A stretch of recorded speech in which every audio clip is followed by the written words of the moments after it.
Respected members, this is our fifth video on the topic of Section 44 AD of the Income Tax Act.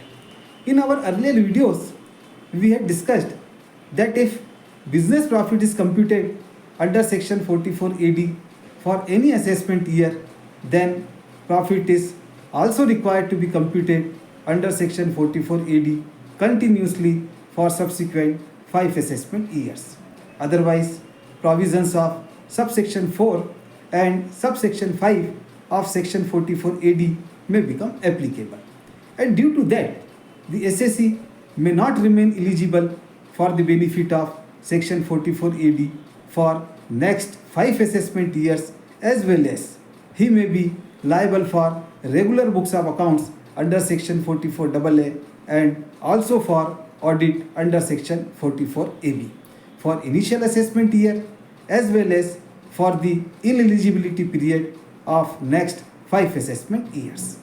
Now, here it is important to consider that Section 44 AD can be followed only if the assessee is an eligible assessee as per explanation A of Section 44 AD. At the same time, his business is also eligible business as per explanation B of Section 44 AD, and the assessee is also not a person who is specifically excluded for the benefit of Section 44 AD by subsection 6 of Section 44 AD itself. For example, if the turnover etc. becomes more than rupees 2 crore or the nature of business is changed, suppose agency business is started or the assessee starts earning commission, brokerage income etc., or there may be any other reason.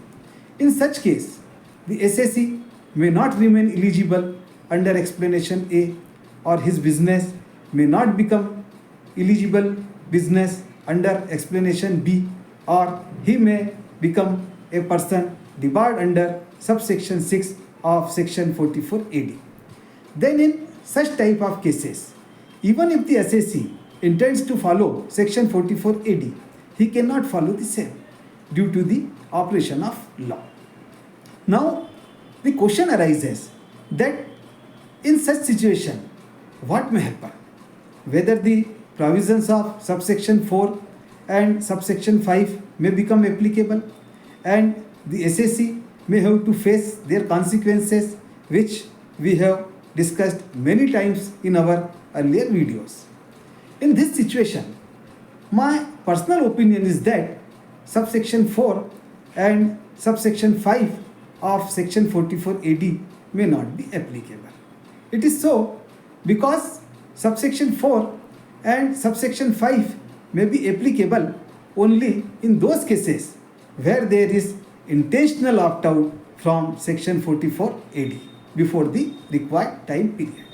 Means, if the assessee is eligible for Section 44 AD, but despite that, he is not computing his income as per Section 44 AD, then only subsection 4 and subsection 5 may be applicable, and not in those cases where the assessee cannot follow Section 44 AD due to ineligibility by virtue of explanation A, explanation B, and subsection 6. Now, we try to understand the above situation with the help of an example. Suppose, in the example taken in our earlier videos, Section 44 AD was initially adopted in assessment year 2024-25. Then, this section was required to be continuously followed up to the assessment year 2029-30. Now, suppose in the assessment year 2025-26, the business turnover becomes over rupees 2 crore. In such situation, despite no intention to not to follow Section 44 AD, the assessee may not be able to follow Section 44 AD. In such a situation, in my personal opinion, what may happen that for the assessment year 2025-26, Section 44 AD may not be applicable. Only the normal provisions under section 44AA and 44AB of the Income Tax Act may be applicable. In the present example, since the turnover has exceeded rupees 2 crore, the liability for accounts and audit is apparently appearing.